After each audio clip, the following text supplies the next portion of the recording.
Thank you, Chairman. This particular application is, of course, in my ward in Warsash, and I've had a huge amount of residents' objections to this for all very good reasons, I think. And I think my view is I'm totally opposed to this application for all the right reasons. I certainly hear what the deputy had to say. I don't necessarily agree with them. We currently have a current plan, and that's it. And then when you look at the recommendation for refusal, I mean, it's contrary to just about every policy we've currently got. And probably more importantly, the proposal represents development outside the defined urban settlement boundary. I don't think I need to say more other than to say I will be totally voting against this application. Thank you, Mr. Chairman. Frankly, Mr. Chairman, although I note the detail in this officer's report, and some, such as highways, have no objection, we note that one with some interest, but it is ever such with highways, isn't it? The fundamental issue, as far as I can see, is that this development is in the designated countryside, and taking against our current plan is not needed to be done by the housing and land supply. I note the comments of the deputy in terms of where we stand against currently objectives as housing numbers, but that was well known by the inspector at the time when he reviewed our current plan. He acknowledged that against that criteria we would need more housing, but he felt that that plan was sufficiently robust to be approved, and that we should then undertake a review of that plan, and we're in the middle of doing that. And in fact, I also note that this site has been submitted for consideration in that new plan and will be alongside any other sites. So in terms of where we stand at this point in time, I think the recommendation for review crucially here against the refusal of subsection A in particular, there's no justification, we don't need it, this is in the countryside. Thank you, Chairman. Similar to Councillor Cartwright, it is also in my ward and hugely controversial. This is the last piece of land that separates Warsash from the adjoining Parkgate and Locksheath, and so is very much cherished. It is contrary to policy, so we really probably need to go no further than that, but I will do, even looking at the design. The Illustrative Master Plan says it be sympathetic with properties in Brook Lane and Greenaway Lane. Now this I doubt. For those of you who know the properties in Brook Lane and Greenaway Lane, they are sizable properties, particularly in Greenaway Lane. Interestingly, we can't separate this from the Taylor Wimpey development that was referred to. The properties there, adjoining this one, are going to be sympathetic to those on the strawberry fields. So we've got a real conflict here. So 180 homes in that area, sympathetic with Brook Lane and Greenaway Lane can't possibly be the case. But to move on from that, and this is more Hampshire County Council, the thing that I think Councillor Evans referred to that I can't understand, 290 homes in Peters Road won't have an impact on traffic. 180 homes from Foreman won't have an impact on traffic. Another 80 from Taylor Wimpey won't have an impact. That's 590 homes that are not going to have an impact. All Hampshire County Council is seeking is funds to improve the roundabout at Brook Lane and the A27. That isn't the problem, it's getting there that's the problem. Brook Lane itself, beyond Brookfield School, and Barnes Lane, beyond the new leisure centre, are almost country lanes, and they are totally unsuited to this sort of development. So individually, they don't mean a lot, but someone at the end of the day has to look cumulatively at these developments, and the roads just will not cope. Anybody who has tried to get on the A27 along Brook Lane or Barnes Lane at 8 o'clock in the morning or after 4:30 in the afternoon, you're in a queue half a mile long. Is this not going to have any impact on it? 590 additional homes in this area, if both of these went through in addition to the 290. Of course it will, but I guess that is more an issue for Hampshire County Council. So I just can't see it, that on a number of areas here, it is just totally contrary to anything this area needs anyway. It's going to take away this last gap between Warsash and the rest of the Western wards. It is contrary to policy. I'm pleased to see that an amount of this is grade 1 and grade 2 agricultural land, and obviously there's a presumption against them. If building has to go ahead, it should be on lower category land. So we have a number of reasons here, and I too will be supporting refusal of this. I think most has been said, Chairman, but with the Cold East development and the Strawberry Fields development, the traffic in that area is quite appalling. Everything finishes up at the roundabout at Bridge Road, everything south of that area, and whether they're coming from Warsash or wherever, it all finishes up in that same spot. And so the only good thing I could see in this particular application was that it offers 40% affordable housing. So I cannot support this. I agree with all that's been said, and I think a reason for refusal, which I would certainly support, is that the application does not include a travel plan to ensure reduce and manage measures and to reduce the dependency on the use of the electric private car. However, the real issue here is that we disagree with the Deputy on the housing need and land supply. All of us around this table are well aware of housing need in Fareham. Our young people find it incredibly difficult to purchase a house within Fareham because of limited supply. People on our waiting list are waiting longer because of a limited supply of affordable housing. We are well aware on this committee, and that's why, although initially I opposed Wellborn, when I looked at the arguments for and against, it seemed that Wellborn was necessary. But the argument here is how it's a 5-year land supply, isn't it? The Deputy, Turleys, are saying that we made provision for 1,267. The council is claiming 2,197 in a 5-year land supply. So the issue is exactly that one. It's contrary to policy because our 5-year land supply figures are different from those presented by the applicant. Now, in a sense, we don't know. No one knows when Wellborn will come on stream. No one knows about the capacity and the bringing forward of the outstanding site allocations in the local plan. Those are imponderables, they're unknowns. And it's quite reasonable for two people to have a different view on the land supply over the next 5 years. The council's view, which is what we as a planning committee are committed to support, I think, is there's 2,197. The applicant is saying it's 1,267. So on that basis, we have to be consistent with the land supply that our officers make their best estimate of. Thank you, Councillor Welch. I think you've summed it up quite well. Councillor Price. Thank you.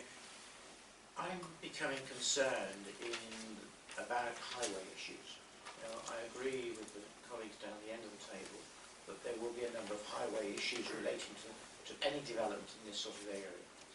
Unfortunately, is that planning applications which are starting to come before us from about 18 months ago, we've not seen any objection from the county on highway issues. And the reason for that is that they have to be able to say there's demonstrable harm. And that demonstrable harm is how do you define that? That's the issue. And it was central government who changed the ground rules about 2 years ago about highway issues. I think we as a planning committee, officers, we need to get to understand how the county is defining demonstrable harm. Because I am convinced, in my own mind, not only the application we're dealing with now, other applications we've dealt with, there are highway issues. But our officer's advice is, if the county are not saying there is the highway issue, don't put it in because it weakens your case. And I can understand and agree with that.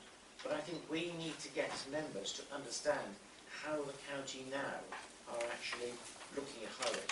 Because I think that, I agree particularly from the Warsash members and Western Ward members down the end of the table, is that there will be highway issues with these sorts of numbers of properties going in this particular area, should it be granted. Whether those highway issues can be resolved or not is another issue.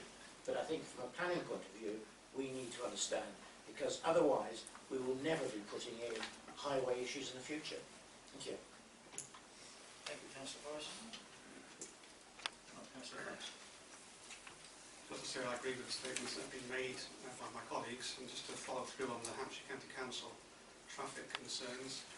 Members will know that I've asked for a report from the Hampshire County Council Traffic Department to explain their traffic model for South Hampshire to us in the planning and development EDR, so that we can get a better understanding of how the model is created and what that does indeed predict or not predict. And it'd be useful to include in that perhaps the extent to which harm is considered by the model in the council. So hopefully that might help us be better informed in future occasions. Right, I've summed this up correctly. Nobody thinks this is a very good idea. My proposer for the officer's recommendation proposed by Councillor Cartwright, seconded by Councillor Ford. Those in favour of the refusal, please show. That's unanimous.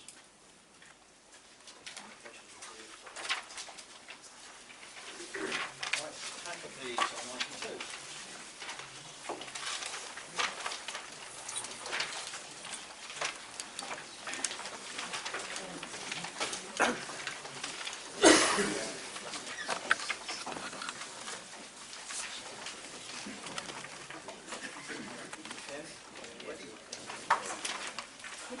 Thank you, Chairman. Item 2 on the agenda this afternoon is also land to use the Brook Lane and south of Brookside Drive, in that the northern boundary of the site actually abuts onto Brookside Drive. Outline planning permission is sought with all matters reserved except for a new access onto Brook Lane for residential development of up to 85 dwellings. Back to the slide I showed you earlier this afternoon. This is the application site here. And this is Brookside Drive to the north. I believe it was formerly historically called Brook Nursery many years ago.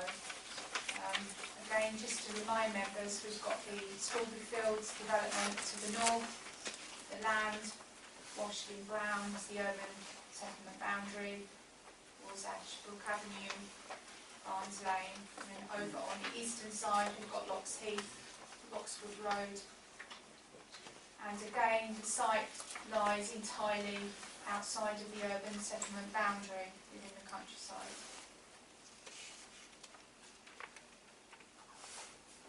So the site is here, to the southeast of Brook Lane. And you'll see here the new point of access at this point here, just opposite the employment area that was highlighted in purple on the previous plan.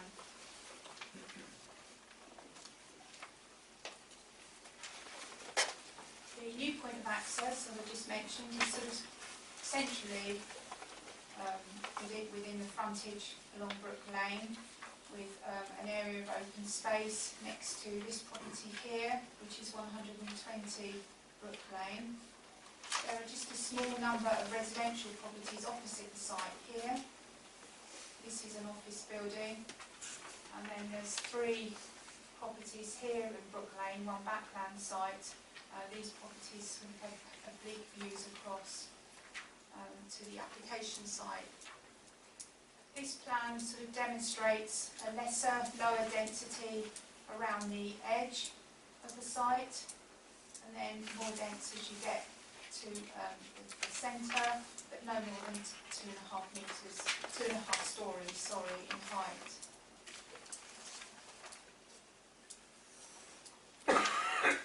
This is a movement plan showing the main route through into the development site, and then the secondary routes and minor routes accessing the houses off of that. And there would also be a pedestrian route through to Brook Lane at this point here. The access would result or require the relocation of an existing bus stop up to this point here. I mentioned previously with the previous application the badger set that is shown here, because this is the other application that sort of basically shares that badger set and its location with their common boundary. There are badger corridors and landscaped corridors around the edge of the site to enhance biodiversity, and this would be a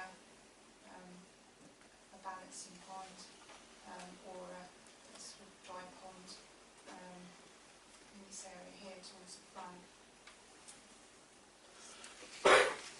This is the illustrative layout, which shows up to 85 dwellings on site. Again here, 120 Brook Lane, as I mentioned. A landscape buffer is shown directly to the rear of this property. The properties opposite in Brook Lane would actually look out across this open area here, with the properties set back within the site. The properties fronting Brook Lane would continue sort of the rhythm of the ribbon development along Brook Lane here.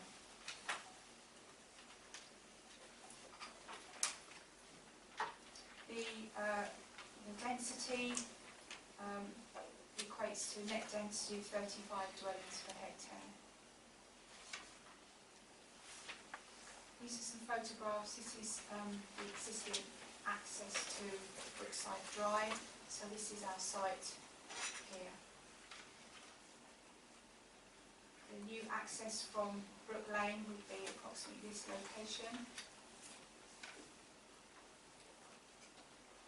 This is Brookside Drive itself, so our application site is on this side of the photograph.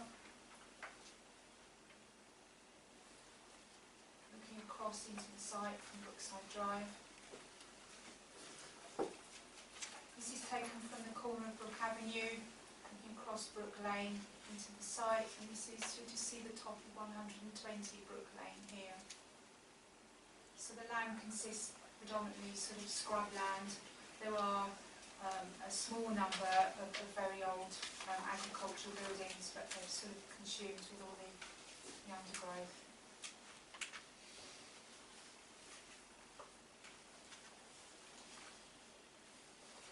It's 120 Brook Lane, so the open area would be the side of that house. And this is just north of Brookside Drive.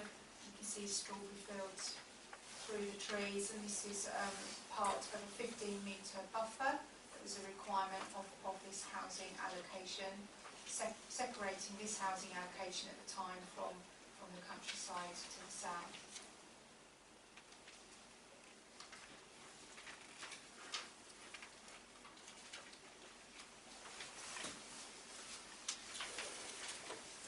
Thank you, Chairman.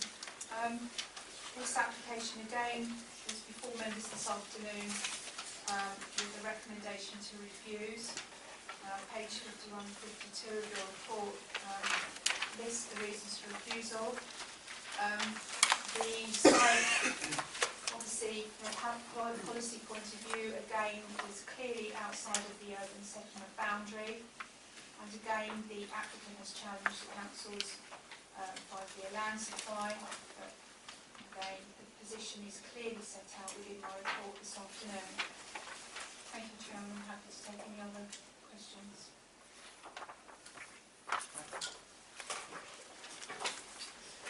Thank you, Chairman. Good afternoon, councillors.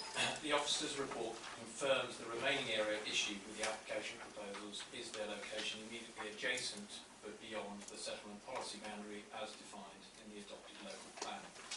In all other respects, the report recognises that the proposals will address other relevant material considerations. They provide for a safe access to Brook Lane and do not have an adverse impact on key local junctions. They will safeguard ecological interests, the amenity of existing properties and key vegetation. The parameter plans provide for an appropriate layout, density and scale that will ensure suitable integration with the surrounding built form, and they provide additional planting to mitigate the development. There's also a suitable legal agreement that will provide for necessary contributions to enhance local infrastructure. The key issue, as has been mentioned before, is whether officers are right to conclude that the council can demonstrate a 5-year supply. Without this, in accordance with national guidance, the relevant policies for the supply of housing should be regarded as out of date. We've examined carefully the commentary in the officer's report and the updated summary as set out in Appendix 1. It is our firm belief that the assumptions made about both the level of housing requirement and the extent of supply are flawed. The assessment relies upon an outdated housing requirement that does not reflect the latest evidence of housing need, nor the related distribution agreed with other councils in the South Hampshire Spatial Position Statement dated June 2016. The specific reference in the officer report to the written ministerial statement on strategic housing market assessment is taken out of context.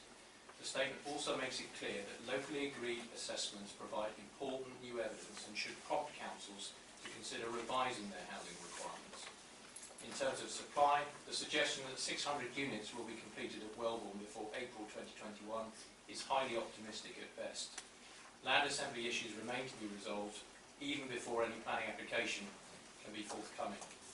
In assessing timescales for delivery on large residential schemes, the recent Nathaniel Litchfield report, start to finish, concluded that large sites are typically not quick to deliver. In the absence of a live planning application, they are, on average, unlikely to be contributing to 5-year housing supply, taking 6.1 years from application submission to first housing completion. This site can deliver within 5 years. It's well located to the existing built-up area, being adjacent to the settlement policy boundary to the north and west. It is sustainably located within walking distance of key facilities and directly adjacent to a bus service. It can secure the delivery of up to 34 affordable homes for local people and provides a play area for the benefit of future and existing residents. Therefore, we respectfully request for all these reasons permission is granted. Thank you. Thank you, Mr. Packer. Mr. Cartwright? I feel like I've already been here actually, Chairman, but it's another story, isn't it? I think you know, the reasons officers have given once again, the developments contrary to all the policies we see there, and also you know, this is in the countryside. I mean, it goes without saying. I'm totally opposed to this application. I must admit, I don't see much difference in, I can wait to see the members rehearsing the same arguments they've just done. It's right next to the same side that we just reviewed. So, Councillor Lane. Yes, thank you, Chairman. As you say, déjà vu. We're very aware of the need for this objectively assessed housing need. We're working towards that. This is what we were instructed to do by the inspector at our last examination. And he was content that we should review it. When that review is completed, no doubt there may be some change in the housing requirement numbers. But to that point, I think it's premature to assume that is going to happen, and also to assume that we can't include any numbers for Wellbourne until that time arrives.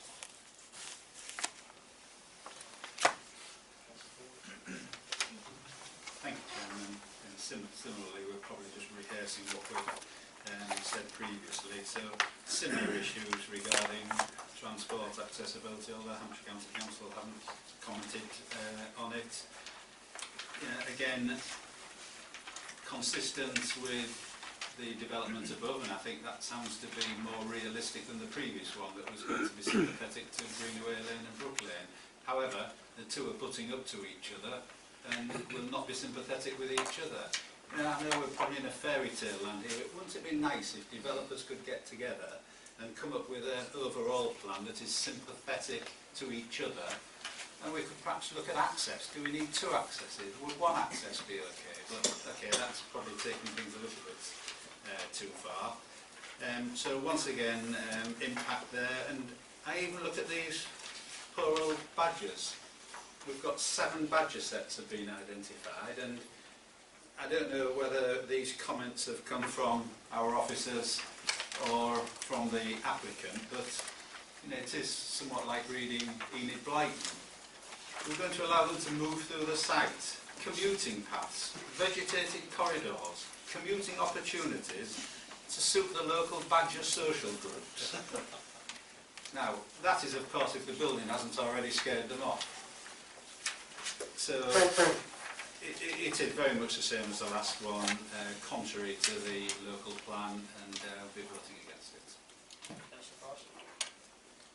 Thank you. Having made the decision we have made on the first one, as this is an adjoining site and the same issues and principles apply, you really can't sort of approve this one, because otherwise we'll be actually creating a problem for ourselves for the first one. So as far as I'm concerned, the two actually go hand in hand and we should refuse it.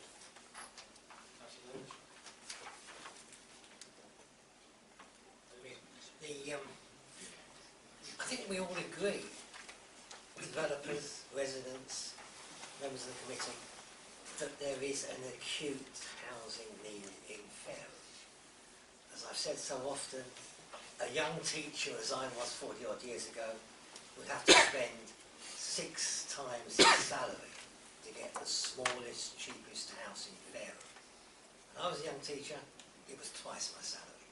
That's how much the housing need is in Fareham.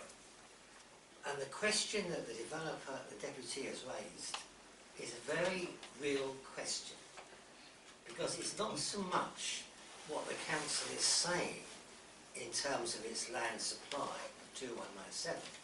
The issue is the deliverability of that. And it is notoriously difficult in planning to measure how deliverable a particular plan is. And again, Turley's show that they argue that the deliverability of Wellbourne is much less than the council is arguing in the 5 years. They're saying that the outstanding permissions, the outstanding site allocations not yet developed are much less. So there is a real issue of deliverability. But this is not the place, as a humble planning committee, to argue the higher level issue of deliverability. All we can do is to say that our existing plan does not include these areas for development. I don't know what the future holds. I don't know how you measure deliverability. Wellbourne could come on site from a couple of years' time. It could be 4 years. Who knows? And therefore all we can do as a very humble planning committee is to say this is our existing plan and it goes against our existing plan.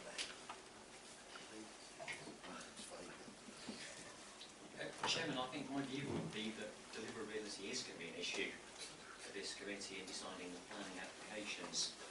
And going to the table that's set out as appendix to the report, this was the appendix both to this report and also to the last, the council has identified how many units it believes will be brought forward within that period at Wellbourne also. Members will be aware there's 2 strands effectively on that. The council's got a development strategy to see that Wellbourne's brought forward, and the members will also be aware that one of the principal site owners has also come forward and put forward their own views as to when that delivery could or may start taking place. So I think delivery actually is an issue for you as members, Chairman. I can understand there's these debates over which figure's accurate for the housing land supply and delivery. And I think I should say here, not to score points, but just as a matter of fact, I think that one of the applicants has given us 2 possible scenarios as to how many years supply we think we've got. the other applicant's given us a different scenario again as to what the delivery figure is for 5-year housing land supply, and the council's got its own. So I think even with these two applications, there's probably 4 different figures in existence as to how many years supply people believe this council's got. But I do think delivery is relevant to you as well, Chairman. Absolutely. Thank you, Mr. Chairman. I was going to try and emphasise that point as well. Deliverability is very important. I think the Deputy made some interesting comments on the difficulties with large sites, and the delivery of large sites, and in fact, as I understand, something the government has recognised and is looking to see whether it can incorporate something into the 5-year housing land supply calculations to take that into account. I was also going to refer us to Appendix 1 to indicate to what extent we ourselves, in our current supply number planning, have deferred delivery from Wellborn, reflecting the difficulties of large site development, and we pushed back quite a few houses. I think we've been quite aggressive there. Take Lee's point, if you look at what the main landowners and the developers there are proposing, they would propose numbers earlier than we are now proposing. So I think the basis on which we've calculated our 5-year housing land supply against the requirements in our current adopted plan are perfectly valid. I disagree with Councillor Davis. I don't think this is totally a magic art. There are some elements of science and absoluteness behind some of the calculations. But certainly for large sites, precisely predicting when they will start is difficult, and we've deferred the start for 3 years.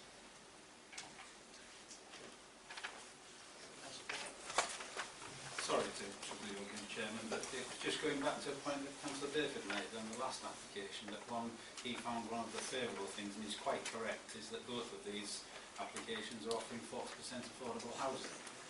Now, reading the report, however, detailed viability was sought and hasn't been received from the applicants. And those cynics amongst us will have heard 40% affordable housing offered on many locations, but only at the last minute viability to be played, and that's reduced often to nothing. So whilst it does seem attractive, the headline, it is probably something less than that. Right. I think we can pass this one on. Can't see anybody rushing to favour this application either. Proposed for a second for the Office of Recommendation. Proposed by Councillor Braceberg, seconded by Councillor Butts. Those in favour, please show. It's unanimous. That's refused.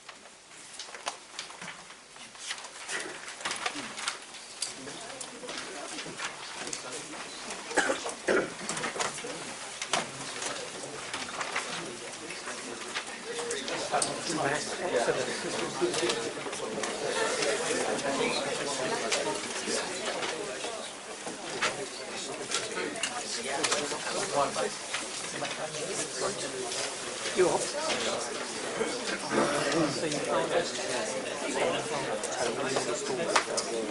I'll be there. I'm looking forward to that. I hope you did get one.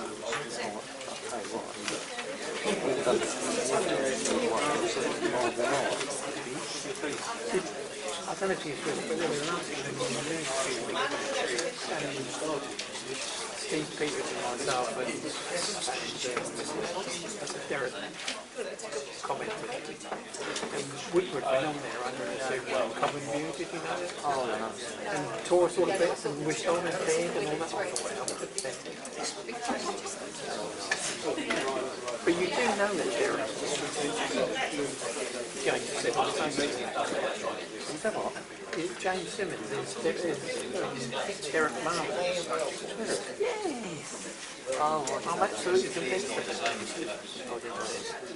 A skeptic resident, whatever he calls himself. He does, yeah, he does. I'll see you Friday, yeah, all right.